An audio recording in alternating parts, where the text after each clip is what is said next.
Bonjour à tous, vidéo sur mon expérience en tant que femme, Marie, à l'époque de l'avènement en fait du Messie, de Jésus. Bon,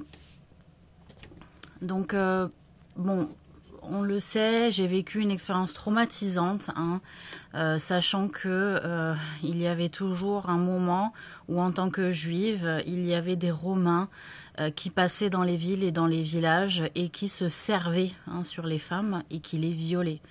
Moi, j'ai fait partie d'une de ces femmes et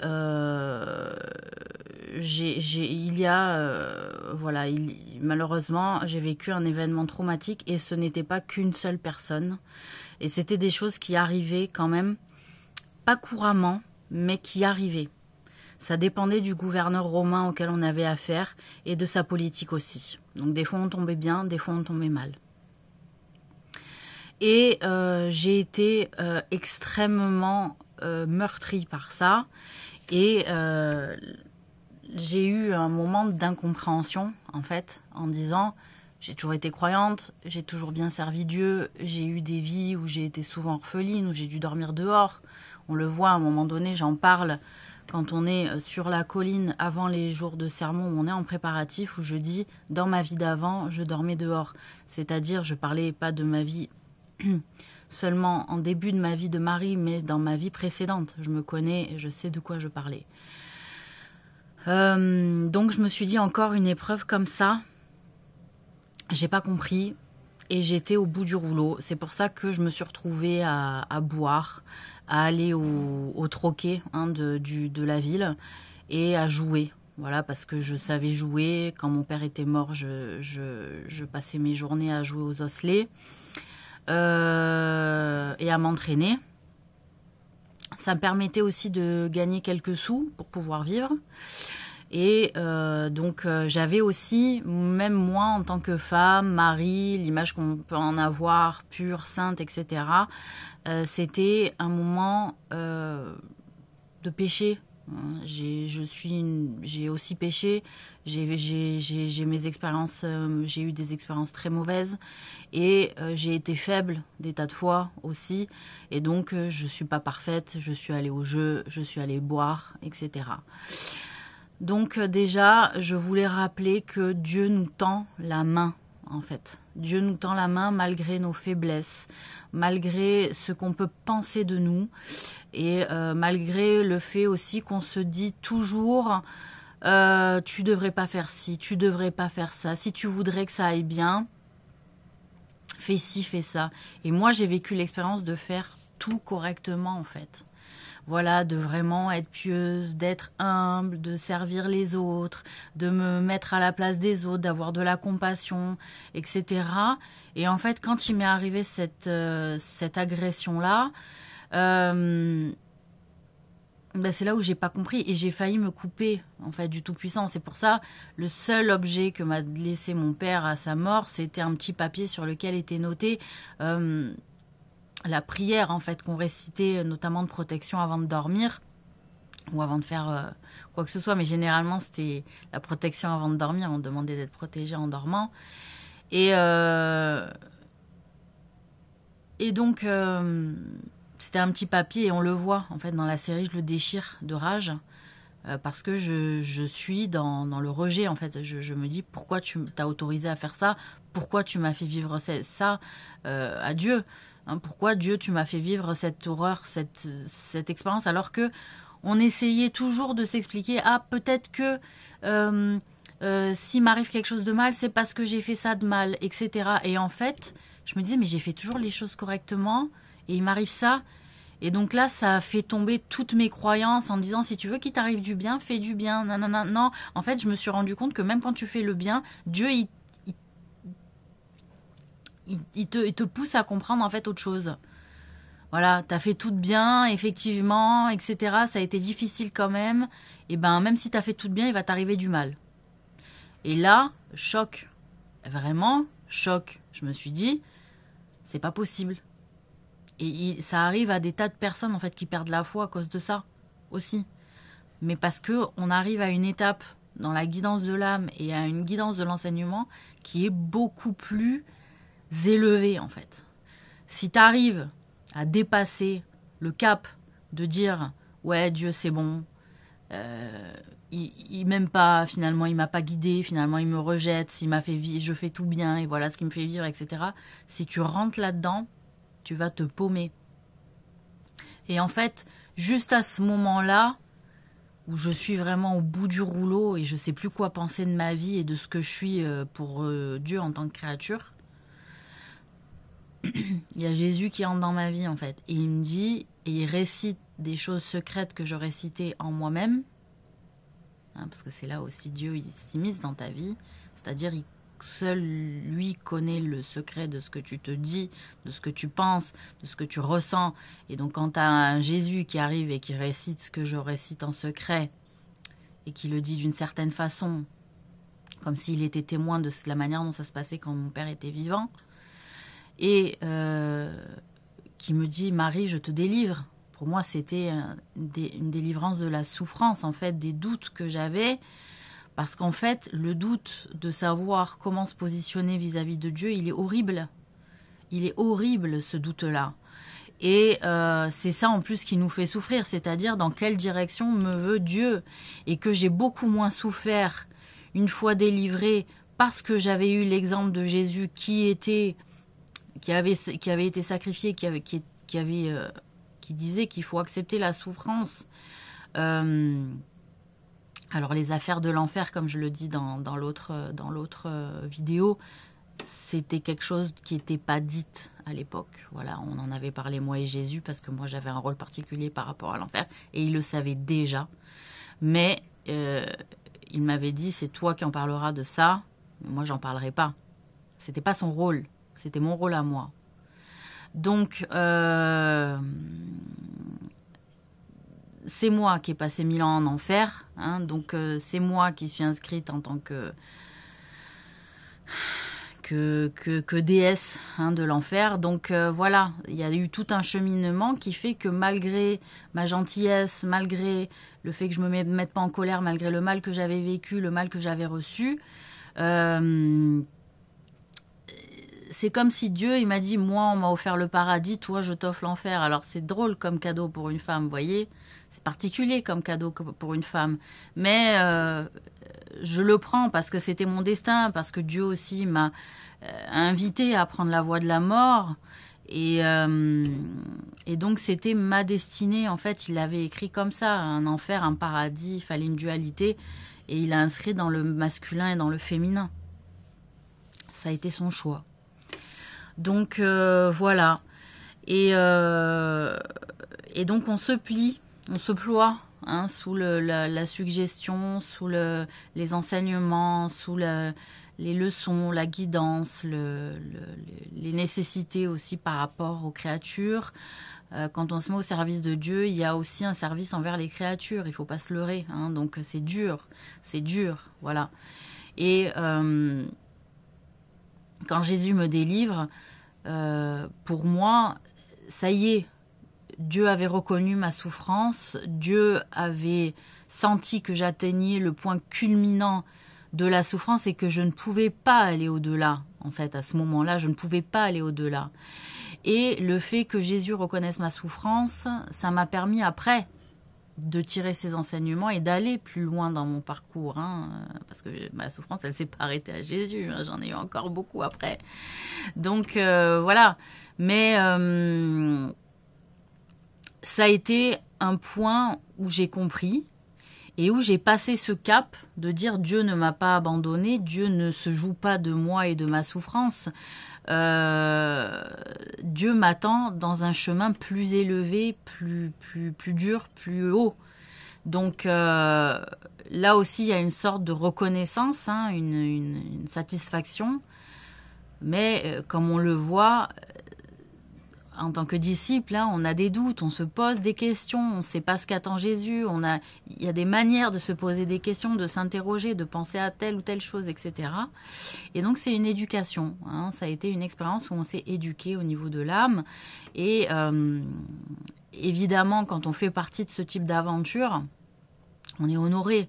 on se sent honoré par Dieu. Alors vous voyez bien les difficultés auxquelles on doit faire face. Les rabbins qui ne reconnaissent pas le message de Dieu au travers de Jésus, les Romains aussi, qui n'aiment pas le désordre et voir aussi qu'un juif peut créer de l'agitation en domination sur le reste de la population aussi.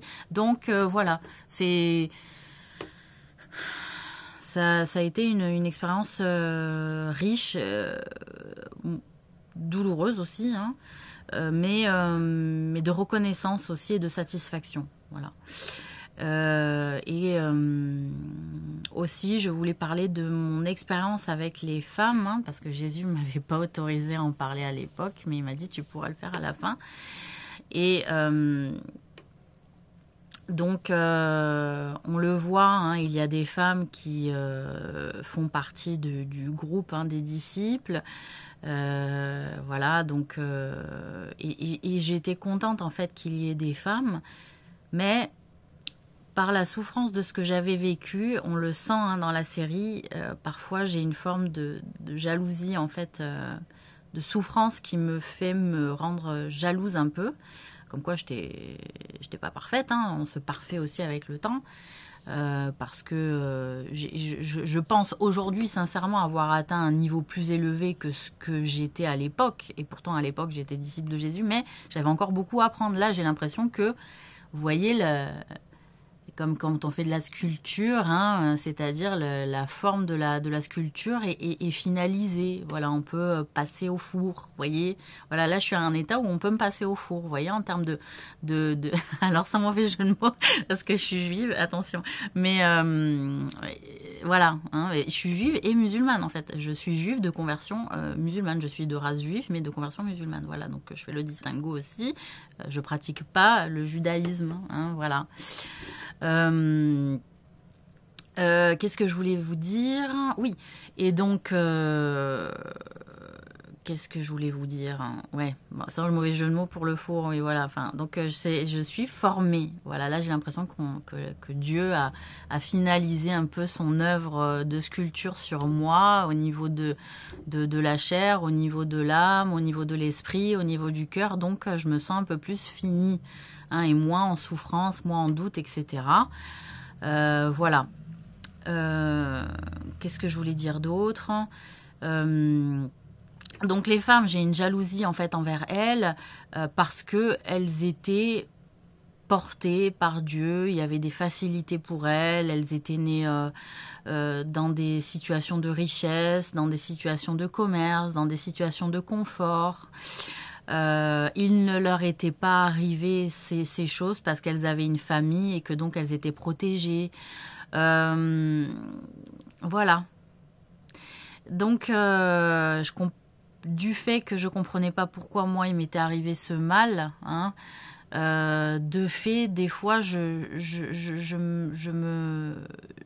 me vexais quand je voyais des femmes que Dieu avait bien arrangées ne pas faire autant d'efforts que moi dans le devoir d'humilité, dans le devoir de ne pas juger, dans le devoir de faire de compassion.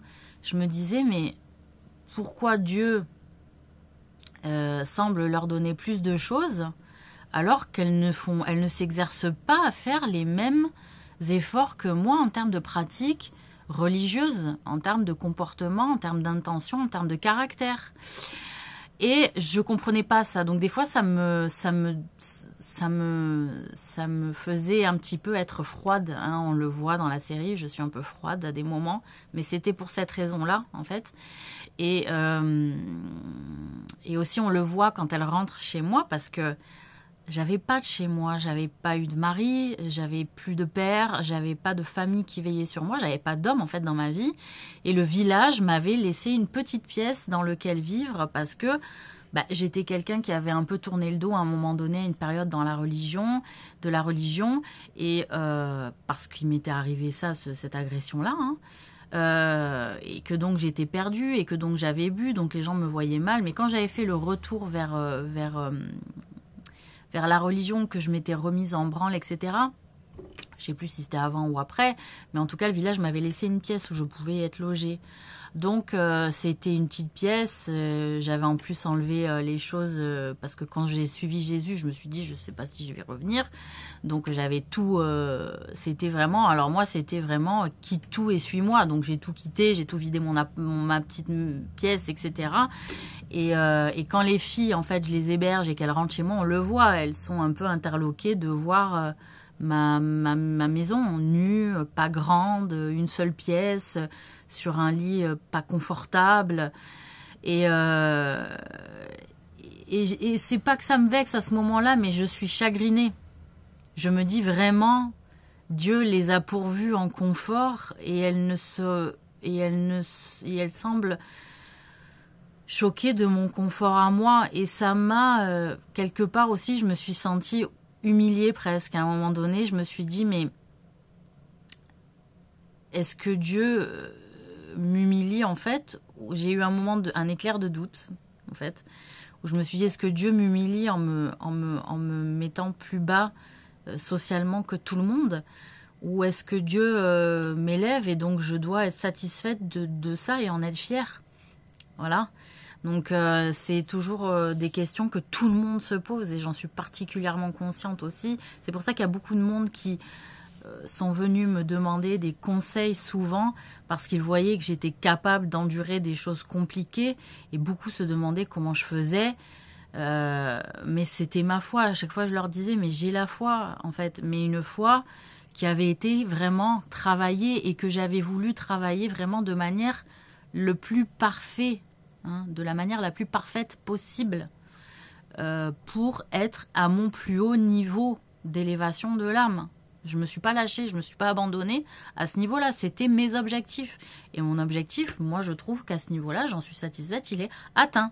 Il y a d'autres objectifs que j'ai laissé tomber parce que j'ai suivi aussi le message de Jésus. J'ai suivi le message du prophète Mohammed aussi. Paix et bénédiction sur lui, il faut le dire. Donc, c'est un côté où on délaisse les richesses matérielles pour s'élever dans les richesses immatérielles. Voilà. Et moi, j'ai vraiment compris ce principe-là et je l'ai mis à profit. Voilà, je l'ai mis à profit. Donc, les gens étaient en attente aussi de ce parcours, de mon passage, pour dire comment elle va s'en sortir. Est-ce que Dieu, finalement, va donner vraiment des richesses de l'immatériel dans le matériel, etc. Mais, oui. Voilà.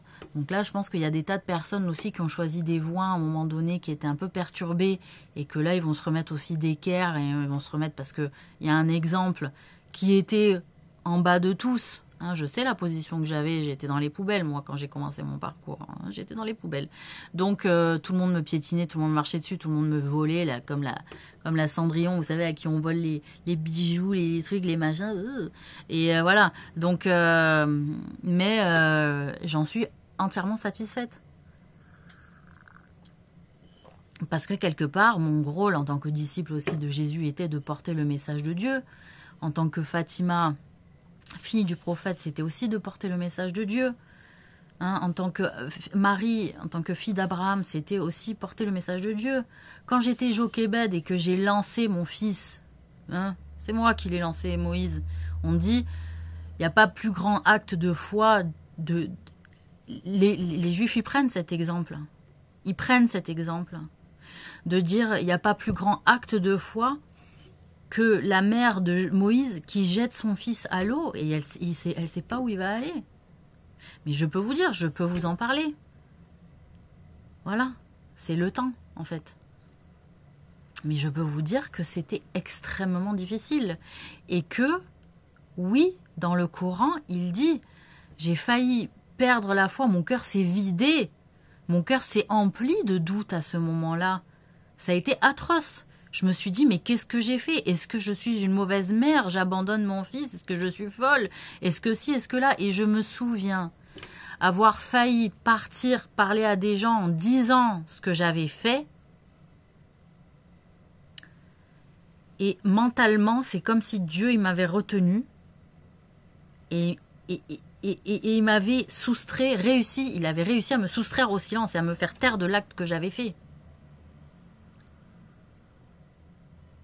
Mais ça a été très difficile. Et je me suis dit, je suis folle. Donc c'est drôle, j'arrive en fin de parcours, il y a encore ce truc de folie comme ça qu'on utilise en fait contre moi, etc.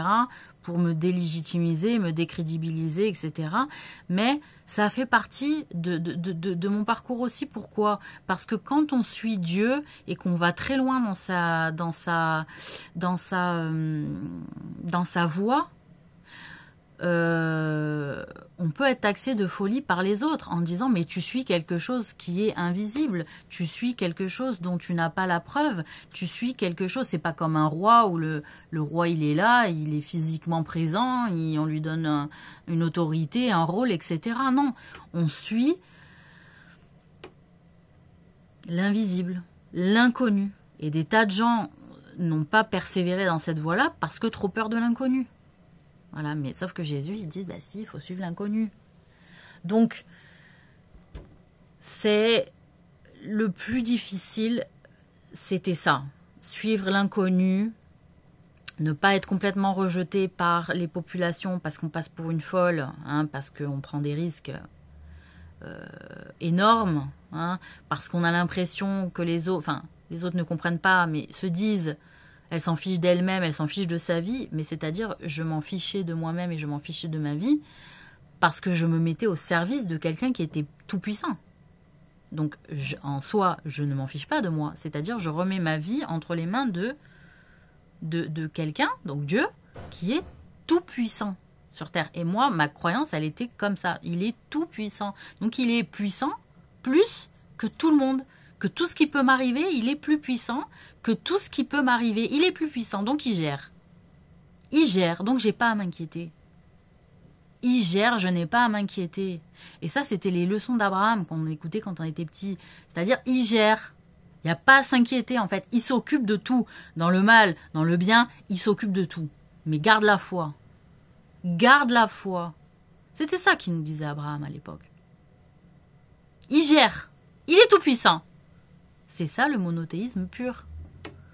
Croire en un Dieu unique, seul et unique à gérer. Et il est partout à la fois. Et il est partout à la fois. Et si tu crois qu'il ne te voit pas, il te voit.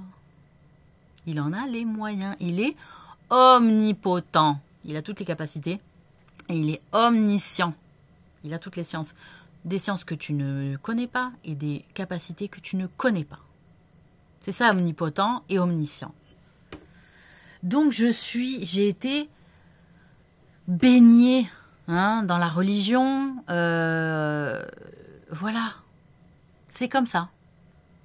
Même si j'ai été dans des cultures orientales, même si j'ai été un Bouddha, même si j'ai été Kali, tout ça n'a rien enlevé au fait que pour moi, il y a toujours un Dieu au-dessus de moi qui gère. Donc, j'étais pas irresponsable, même si on m'a vu irresponsable, c'est-à-dire, je fais confiance à quelque chose qui est tout puissant, qui connaît tout de vous, qui connaît toutes vos manigances, qui connaît tout ce que vous faites devant et derrière. Donc, je fais confiance. Voilà, je fais confiance. C'est comme quand on apprend à nager, on fait confiance au corps, à la loi de la physique, à l'eau, etc. Et on commence à se mouvoir et à flotter. Voilà. Il se passe des choses dans la loi de la physique qui sont quand même un peu magiques, même si ça s'explique par des mathématiques, même si ça s'explique par de la physique quantique ou par de la chimie. Voilà. Donc ça, c'est vraiment ce que je voulais partager avec vous et que vraiment, je comprends mieux aussi à la lecture de l'islam, parce que quand il y a eu l'avènement de l'islam aussi, ça m'a donné une force encore plus forte parce que ces doutes qui étaient liés au christianisme en disant est-ce que je vais subir, est-ce que je vais continuer à tendre tendre la joue tout le temps, est-ce que je vais continuer à plus qui est, enfin l'œil pour œil, dent pour dent avait disparu en fait avec le christianisme. Donc le fait que dans le Coran il est écrit que Dieu pourvoit des gens dans la richesse, mais ça ne veut pas dire qu'ils sont bien guidés ni aimés de Dieu. Ça m'a rassurée. Je me suis dit, ben moi qui ai tout le temps été, souvent, hein, j'ai été reine, effectivement, plusieurs fois j'ai été reine. Donc je sais ce que c'est la richesse, je sais ce que c'est gérer des affaires d'argent et de politique. Mais, et j'ai été dans le confort, hein, mais j'ai jamais été vraiment dans le j'ai jamais vraiment été dans le confort reposant. Voilà, moi j'avais toujours des missions particulières, que ce soit en tant que reine ou même en tant que sans domicile en fait, quand j'étais à la rue. Il se passait toujours des choses avec un petit jeu de Dieu qui faisait que j'avais toujours quelque chose à faire pour Dieu et que j'ai jamais vraiment été dans le confort d'un commerçant. Vous voyez, il est dans le confort, il a la richesse et il a pas vraiment de soucis à gérer pour les autres, si ce n'est pour soi-même. Donc voilà. Et qu'est-ce que je voulais dire? Et donc, quand dans le Coran, ils disent que même les gens pourvus en richesse, en enfants, ne sont pas forcément les préférés de Dieu en réalité, ça m'a rassurée parce que je me suis dit, ouf! Je me suis dit, c'est vrai que Dieu, Jésus, il nous invite à délaisser les richesses, etc. Mais c'est dur, ça coûte cher. Et quand on voit d'autres qui sont pourvus, on avait le doute encore dans le christianisme des gens pourvus en richesse, qui sont aimés de Dieu, etc. Et que c'était un travail et une capacité à rester pauvre. C'était un choix de vie. Hein. Donc, quand il y a l'avènement de l'islam et que je suis dans cette aventure-là aussi, je me dis, waouh, enfin je suis rassurée. Mon cœur est rassuré et raffermi dans ma foi et dans ma croyance en fait. Voilà, et ça m'a fait du bien. Voilà, ça m'a fait du bien. Donc voilà, c'était aussi pour vous parler aussi de mes doutes et de mes réactions aussi un peu rudes parfois, mais c'était par rapport à ce que je vous ai énoncé à l'instant. Et je vous remercie de votre attention. Bon vendredi à tous.